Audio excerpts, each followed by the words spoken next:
Hidayatullah Badri, the acting head of the Afghan Central Bank, in a meeting with Feridun Sinirlioglu, special coordinator of the UN's assessment of the Afghanistan situation, called for the release of Afghan assets.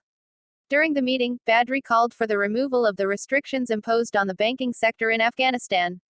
The acting head of the Afghan Central Bank said in the meeting that the bank wants to have better relations with all the financial and banking institutions of the world based on international agreements. The special coordinator of the UN should present a real report of the developments in Afghanistan to the international community so that the international community can get real information about the developments in Afghanistan, Badri said. It is obvious that banking restrictions will remain as long as the changes and flexibility that the world expects are not introduced in Afghanistan's governance style and the nature of policy implementation, said Shaker Yakubi, an economist.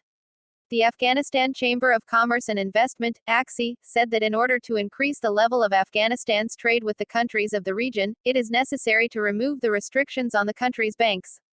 The private sector of Afghanistan wants the sanctions on Afghanistan to be lifted. The restrictions on the private sector are the restrictions on the people.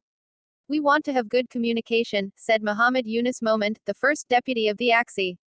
According to the Chamber of Industry and Mines, the banking restrictions, especially in the transfer of money in the last 2 years, have prevented large investments in the country. The challenges that Afghanistan's private sector is facing currently are banking sanctions, and with the removal of these sanctions, the process of business, trade development and investment will definitely improve, said Saki Ahmad Payman, deputy of the chamber. This comes as, after the Islamic Emirates swept into power, $9.5 billion of Afghanistan's central bank reserves were frozen.